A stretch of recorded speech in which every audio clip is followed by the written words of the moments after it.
வணக்கம் எல்லாருக்கும். என் பேரு சௌந்தர லட்சுமி நாராயணன். நம்ம காணொளி ஆரம்பிக்கிறதுக்கு முன்னாடி இந்த கிளிப்பை பார்த்துட்டு வாங்க. They're indistinguishable. They're part of the same equation, or really growth is part of the value equation. So if you tell me that you own a business that's going to grow to the sky, and isn't that wonderful? I don't know whether it's wonderful or not until I know what the economics are of that growth, how much you have to put in today and how much you will reap from putting that in today later on.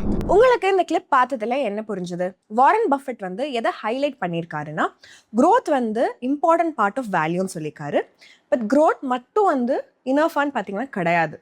Economics of growth என்னன்னு ஒரு புரிதல் வந்து இருக்கணும். அதுவும் equally important.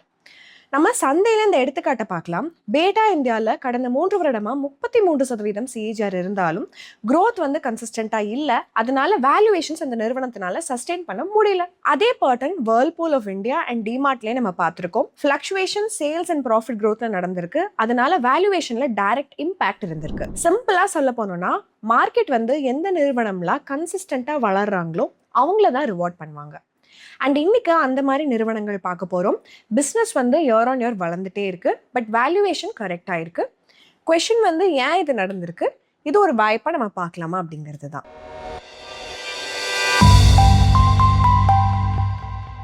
நம்ம காணொலியில் முதல்ல பார்க்க போகிற எடுத்துக்காட்டு AU small finance bank.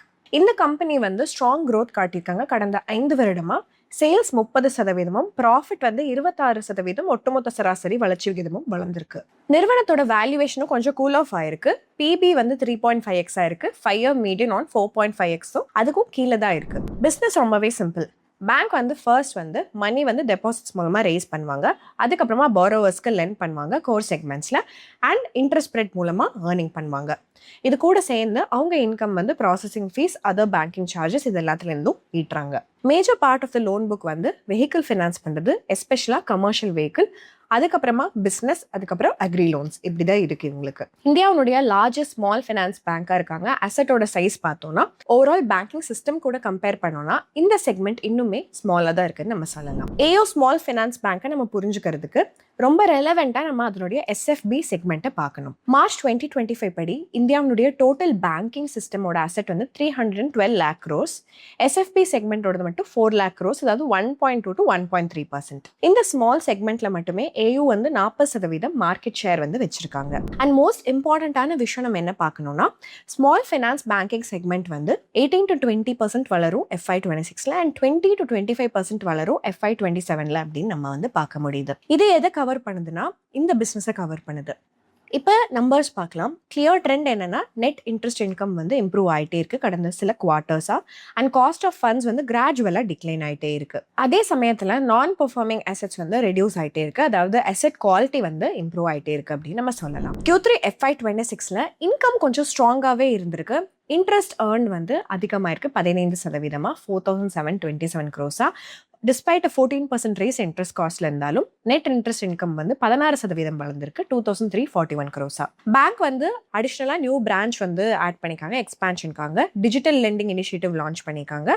But இதனுடைய இம்பாக்ட் வந்து எக்ஸ்பென்சஸ்ல தான் நம்மளால பார்க்க முடியுது. எம்ப்ளாயி காஸ்ட்டும் வந்து 32% அதிகமாயிருக்கு. ஆப்ரேட்டிங் எக்ஸ்பென்ஸ் வந்து 22% இயர் ஆன் இயர் அதிகமாயிருக்கு. ஸோ காஸ்ட் ப்ரெஷர் இருக்கு. ஸோ காஸ்ட் டு இன்கம் ரேஷியோவை ஸ்லைட்டா ஹையரா இருந்திருக்கு இந்த குவார்டர்ல. கடந்த 9 மாதம் பீரியட்ல கொஞ்சம் ஸ்டேபிளாகவே இருந்திருக்கு நம்ம பார்க்கலாம். பிகஸ்ட் பாசிட்டிவ் என்னன்னா, Q3ல ப்ரொவிஷன்ஸ் வந்து 34% சரிஞ்சிருக்கு. அதனால ப்ராஃபிட் வந்து 26% அதிகமாயிருக்கு. 668 crores. growth பிளான் கொஞ்சமே கிளியரா தான் இருக்கு. பேங்க் வந்து 20 to 22% growth பார்க்குறாங்க. 1.29 lakh crore லோன் புக்கு, அதாவது 26,000 to 28,600 crore வந்து புது லோன்ஸ் வந்து ஆட் பண்ணணும்னு பார்த்துட்டு இருக்காங்க. Q3 FY26ஓட ஈல்ட் ரேட் படி பார்த்தோம்னா இது வந்து 3,600 கோடி இன்க்ரிமெண்டல் இன்ட்ரெஸ்ட் இன்கம் வந்து ஜென்ரேட் பண்றதுக்கு வாய்ப்பு இருக்கு. 1.7 times FY25ஓட நெட் ப்ராஃபிட்டா இருக்குன்னு நம்ம சொல்லலாம். லாங் டேர்ம்ல மேனேஜ்மெண்டோட மெயின் ஃபோக்கஸ் வந்து ப்ராஃபிட்டபிலிட்டியை இம்ப்ரூவ் பண்ணணும் அப்படிங்கிறது தான். டார்கெட் வந்து ROA, அதாவது ரிட்டர்ன் ஆன் அசெட்ஸை இன்க்ரீஸ் பண்ணணும். 1.5 to 1.6%லேருந்து 1.8% அப்படிங்கிறது தான் மேனேஜ்மெண்டோட பிளான். சிம்பிள் நம்ம சொல்லணும்னா, growth கூட சேர்ந்து பேங்க் வந்து அதனுடைய எஃபிஷியன்சி அண்ட் ரிட்டர்ன்ஸையும் இம்ப்ரூவ் பண்ணணும்னு பார்த்துட்டு இருக்காங்க. ஒரு சின்ன ப்ரெஷர் இருக்கு ஃபண்டிங் சைடில் இருந்து. இது வந்து AU ஸ்மால் ஃபைனான்ஸ் பேங்க் ஒரு பெரிய ரிஸ்க். பேங்கோட காசா ரேஷியோ டிக்ளைன் ஆயிருக்கு. 38.4% FY23லேருந்து 29% அந்த மாதிரி FY26ல. ஒரு இம்பார்ட்டன்ட் பாயிண்ட் என்னன்னா, கம்பெனியோட காஸ்ட் ஸ்ட்ரக்சர் வந்து ஹெவியா அது எக்ஸ்பான்ஷன்னால அதனால காஸ்ட் டு இன்கம் ரேஷியோ வந்து 57.2% இருக்கு. இது வந்து பேங்கோட டார்கெட்டான 55%க்கும் அதிகமா இருக்கு. இந்த எல்லா மெட்ரிக்ஸுமே பேங்கோடைய ப்ராஃபிட்டபிலிட்டியை இம்பாக்ட் பண்றதுக்கு வாய்ப்பு இருக்கு. ஸோ முதலீட்டாளரான இதை நம்ம பார்த்துட்டே இருக்கணும். இரண்டாவது எடுத்துக்காட்டு என்னன்னா ஆவாஸ் ஃபினான்ஷியர்ஸ். கடந்த 5 வருடமா சேல்ஸ் வந்து 21%, ப்ராஃபிட் வந்து 18%, ஒட்டுமொத்த சராசரி வளர்ச்சி விகிதமா வளர்ந்திருக்கு. அதே சமயத்துல வேல்யூவேஷன் கம்ப்ரெஸ் ஆயிருக்கு. பிரைஸ் டு புக் வந்து ஃபால் ஆயிருக்கு. 10x +லேருந்து 1.8x சிக்னிஃபிகண்டாக 5 இயர் மீடியனான 4x விட இது ரொம்பவே கம்மி. பிஸ்னஸ் ரொம்பவே சிம்பிள். ஆவாஸ் ஃபினான்ஷியர்ஸ் வந்து NBFC, அதாவது ஹவுசிங் ஃபினான்ஸ் நிறுவனமாக இருக்காங்க. அதாவது பிரைமரியாக வீடு கட்டுறதுக்கு தேவையான கடன் வந்து கொடுக்குற நிறுவனம். ஒரு ஸ்மால் டவுன் பாரோவராக இது வந்து யோசிச்சுக்கோங்க. இன்கம் வந்து ஃபார்முலா இல்லை. பேங்க்ஸ் வந்து அவங்கள இக்னோர் பண்ணிடுவாங்க. அந்த இடத்துல ஆவாஸ் சென்டர் ஆகி இன்ஃபார்மல் இன்கம்மை வெரிஃபை பண்ணுவாங்க, லோன் அப்ரூவ் பண்ணுவாங்க, அண்ட் சாங்ஷன் வந்து 6 நாளில் கொடுத்துருவாங்க. அண்ட் அப்பேரண்ட்லி வந்து இதை ரெடியூஸ் பண்ணியிருக்காங்க இயர் ஆன் இயர் நம்ம பார்த்தோம்னா. இப்போ இந்த நிறுவனம் வந்து எப்படி பணம் ஈட்டுறாங்கன்னு பார்த்தோம்னா சிம்பிள். கடன் கொடுக்கறதுல இன்ட்ரெஸ்ட் மூலமாக அவங்க ஈட்டுறாங்க. அது கூட சேர்ந்து அவங்க AI டூல்ஸ் பயன்படுத்தி பாரோவர் வந்து டிஃபால்ட் பண்ணுவாங்களா, அதாவது அவங்க வந்து காசு கொடுக்காம விட்டுருவாங்களா அப்படிங்கிறத வந்து க்ளோஸாக வந்து வாட்ச் பண்ணிட்டும் இருக்காங்க. 80%க்கும் மேற்பட்ட பிரான்ச் இந்த நிறுவனத்துக்கு Tier 3 அண்ட் ஸ்மாலர் டவுன்ஸில் தான் இந்த நிறுவனத்துக்கு இருக்கு. நிறுவனத்துடைய போர்ட்ஃபோலியோ மிக்ஸும் ரொம்பவே கிளியராக இருக்கு. 66% ஹோம் லோன்ஸ், அதாவது பையிங், பில்டிங், ரிப்பேரிங் ஹவுஸ்லேயே போகுது. மீதி இருக்க 34% MSME இல்லைன்னா மார்டேஜ் லோன்ஸாக அவங்க கொடுத்துட்ருக்காங்க. சிம்பிளாக சொல்லணும்னா ஆவாஸ் வந்து யாருக்கெல்லாம், எந்த மக்கள்லாம் வந்து பேங்க் வந்து ரீச் பண்ண முடியாதோ அவங்களுக்கு வந்துட்டு லோன் கொடுக்குறாங்க. ரியல் எஜிட் தான். பட் இது ஒரு ஓல்ட் ஸ்பேஸில் கொஸ்டின் என்னன்னா உண்மையாக வளர்ச்சி இருக்காங்கிறது தான். எஸ், அண்ட் வளர்ச்சி வந்து கொஞ்சம் ஸ்டெடியாகவே இருக்குது. ஓவரால் மார்ட்கேஜோட மார்க்கெட் வந்து 14% CAGR growth வந்து FY15 to FY25ல நம்ம பார்த்துருக்கோம். FY25ல மட்டும் ஓவரால் லோன் அந்த ஹவுசிங் ஃபினான்ஸ் கம்பெனிஸோடது வந்து 17% வளர்ந்துருக்கு. அண்ட் ஹவுசிங் பர்பஸ்க்கான நம்ம கடன் எடுக்கிறது வந்து 14% வளர்ந்துருக்கு. இப்போ நம்ம ஆவாஸோட ஃபினான்ஷியல்ஸ் பார்த்தோம்னா கம்பெனியோட AUMமும் வந்து 21% வளர்ந்துருக்கு. ஒட்டுமொத்த சராசரி வளர்ச்சி விதமாக கடந்த 5 வருடத்துல இது வந்து இண்டஸ்ட்ரி கூட நம்ம கம்பேர் பண்ணும்போது ரொம்பவே ஃபாஸ்டா வளர்ந்துருக்கு அப்படிங்கறத நம்ம பார்க்கலாம். நம்ம கோயிங் ஃபார்வர்டும் எக்ஸ்பெக்டேஷன் வந்து 13லேருந்து 15% வளர்ச்சி வந்து சஸ்டெயின் பண்ணப்படும் அப்படிங்கறத எதிர்பார்க்கலாம். அண்ட் நம்பர்ஸ்ல ஒரு இன்ட்ரெஸ்டிங் ட்ரெண்ட் இருக்கு. ஒரு சைட்ல இன்கம் இல்லைன்னா இன்ட்ரெஸ்ட் இன்கம் ஸ்டெடியா இன்க்ரீஸ் ஆயிட்டே இருக்கு. அதர் சைட்ல காஸ்ட் ஆஃப் பாரோயிங் ஸ்டெடியா டிக்ளைன் ஆகுது. அதாவது ஏர்னிங்ஸ் கேப் இருக்கு. இதுதான் வந்து இம்ப்ரூவ் பண்ணது NIM வந்து பெட்டர் தென் லாஸ்ட் இயரா இருக்கு. அண்ட் கன்சிஸ்டன்டா குவார்டர் ஆன் குவார்டர் வந்து இது ஜென்ரலா அதிகமாயிட்டே போகுது, பெட்டர் ஆயிட்டே போகுது. சிம்பிள் மீனிங் என்ன அப்படின்னா இந்த இண்டஸ்ட்ரி வந்து ஸ்டெடியா வளர்ந்துருக்கு. அண்ட் ஆவாஸ் வந்து growth எஃபிஷியன்ட்டா கேப்சர் பண்ணியிருக்காங்க. மார்ஜின்ஸும் இன்னொரு சைடு வந்து இம்ப்ரூவ் பண்ணிட்டே இருந்திருக்காங்க. நம்ம Q3 FY26ஓட நம்பர்ஸ் பார்த்தோம்னா கோர் லெண்டிங் ஸ்ட்ராங்கா இருந்திருக்கு. இன்ட்ரெஸ்ட் இன்கம் வந்து 14% அதிகமா இருக்கு, 592 crores. நான் கோர் இன்கம் லைக் FD வந்து டிக்ளைன் ஆயிருக்கு. But overall net interest income வந்து 18% வளர்ந்துருக்கு, 398 crores. எக்ஸ்பென்ஸ் சைட்ல பார்த்தோம்னா இன்ட்ரெஸ்ட் கிராஸ் வந்து கொஞ்சம் இன்க்ரீஸ் ஆயிருக்கு. ஆப்ரேட்டிங் எக்ஸ்பென்ஸும் 20% அதிகமாயிருக்கு. பட் ஓவராலா cost to income ratio decline ஆயிருக்கு. ப்ராஃபிட்டபிலிட்டி கண்ட்ரோல் பண்ணியிருக்காங்க. ஓவரால் ஆசெட்ஸ் கூட கம்பேர் பண்ணுவோம்னா எக்ஸ்பென்சஸ் வந்து ரெடியூஸ்டா இருக்கு ரிலேட்டிவ் டு தட்.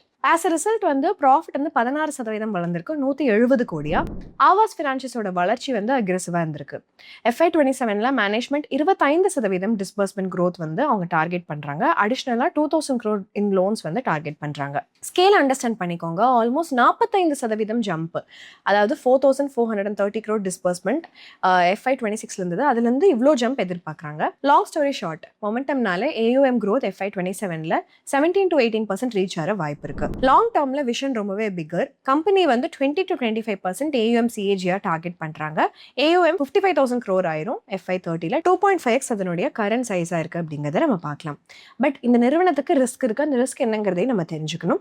ஒரு இம்பார்ட்டன்ட் ரிஸ்க் என்ன அப்படின்னா ஆவாஸ் ஃபினான்ஷியர்ஸோட பிசினஸ் வந்து கொஞ்சம் ஜியோகிராஃபிக்கலா கான்சென்ட்ரேட்டடா இருக்கு. நிறுவனம் 15 ஸ்டேட்ல ஆப்ரேட் பண்ணிட்டு இருக்காங்க. பட் 65% AUM வந்து ராஜஸ்தான், குஜராத் அண்ட் மகாராஷ்டிரால இருந்து வருது. அதாவது பெர்ஃபார்மன்ஸ் வந்து இந்த ரீஜன்ல என்ன தேவையோ அதை பொறுத்தே இருக்கும் அப்படிங்கறத நம்ம சொல்லலாம். இன்னொரு ரிஸ்க் என்ன அப்படின்னு பாத்தீங்கன்னா ஸ்ட்ரெஸ் வந்து இந்த லோன்ஸ் பிலோ 15 lakh அதிகமாகுது. டேஸ் பேயபிள் வந்து 4.5% ரீச் ஆகுது. GNPA 1.25% இருக்கு.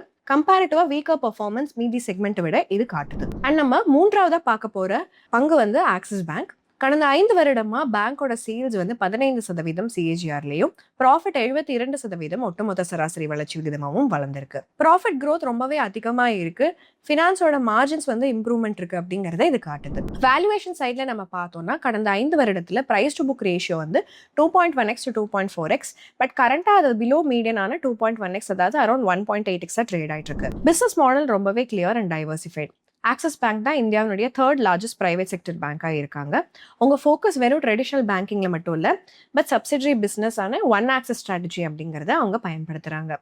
சப்சிடரிஸில் இந்த நிறுவனத்துக்கு என்னெல்லாம் இருக்குன்னு பார்த்தீங்கன்னா Axis AMC mutual funds, Axis securities brokerage, Axis capital investment banking and Axis finance NBFC. இதெல்லாம் நல்ல ப்ராஃபிட்டபிலிட்டி கொடுத்தது. டொமஸ்டிக் சப்சிடரிஸ் வந்து நெட் ப்ராஃபிட் 1490 crores ஈட்டுறாங்க. 6% வளர்ச்சி காட்டியிருக்காங்க FY26ல. போர்ட்ஃபோலியோ மிக்ஸ் வந்து வெல் பேலன்ஸ்டா இருக்கு. டோட்டல் அட்வான்சஸ் அதாவது லோன்ஸ் 56% ரீட்டைலும், 32% கார்பரேட்டும், 12% எஸ்எம்இ கிட்ட இருந்து வருது. பாசிட்டிவ் இம்பாக்ட் என்னன்னா 90% நிறுவனத்துடைய கார்பரேட் லோன் புக் வந்து A ரேட்டிங் அண்ட் இது வந்து லோவர் ரிஸ்க் இருக்கு அப்படிங்கறத இண்டிகேட் பண்ணுது. நம்ம டெபாசிட்ஸ் படி பார்த்தோம்னா காசா அதாவது current account savings account ratio வந்து 39% இருந்திருக்கு Q3 FY26 படி. Q3 FY26ஓட ஃபினான்ஷியல் நம்பர்ஸ் பார்த்தோம்னா பேங்கோட core lending revenue and net interest income வந்து ஸ்டெடியா அதிகமாயிட்டே போகுது. NIM அதாவது நெட் இன்ட்ரெஸ்ட் மார்ஜின்ஸும் ஸ்லைட்டா கம்ப்ரஸ் ஆயிருக்கு அண்ட் 3.64% இது கம்மியாயிருக்கு. But profit and net interest income வந்து 3%, 5% அதிகமாயிருக்கு. மேனேஜ்மெண்ட் வந்து என்ன சொல்லியிருக்காங்கன்னா ஃபோக்கஸ் வந்து இதை ஆப்டிமைஸ் பண்ணணும்னு சொல்லியிருக்காங்க. நெட் இன்ட்ரெஸ்ட் இன்கம் வந்து டைரக்டா பாசிட்டிவ் இம்பாக்ட் பேட்லையும் ROE-லையும் கொடுத்திருக்கு. NIM நேரோ ஆயிருக்கு கொஞ்சம். ஒரு இம்ப்ரூவ்மெண்ட் வந்து அசெட் குவாலிட்டியே நம்ம பார்க்கலாம். gross NPA வந்து 1.40% டிக்ளைன் ஆயிருக்கு. நெட் NPA 0.42% டிக்ளைன் ஆயிருக்கு. அது கூட சேர்ந்து ஸ்ட்ராங் ப்ரொவிஷன் கவரேஜ் ரேஷியோ 70% இருக்கு. இப்போ நம்ம வந்து ஃபியூச்சர் அவுட்லுக், அதுக்கப்புறம் மேனேஜ்மெண்ட் கைடன்ஸ் என்ன அப்படிங்கிறத புரிஞ்சுக்கலாம். பேங்க் வந்து அசெட் புக் மூலமா grow ஆறாங்க.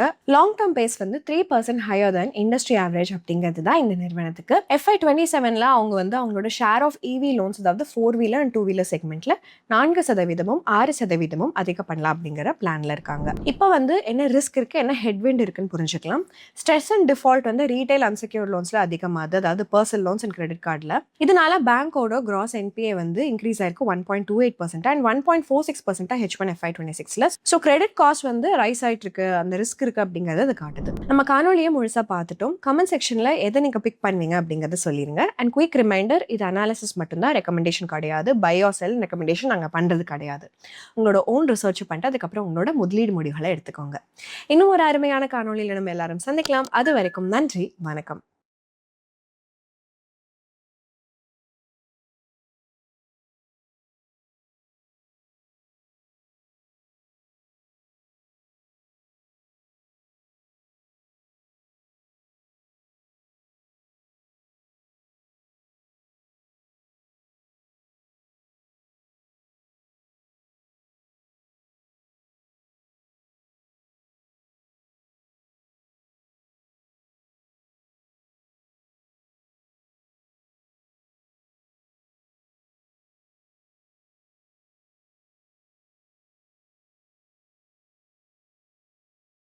Investment in securities market are subject to market risks. Read all the related documents carefully before investing. Please read the risk disclosure documents carefully before investing in equity shares, derivatives, mutual fund, and or other instruments traded on the stock exchanges.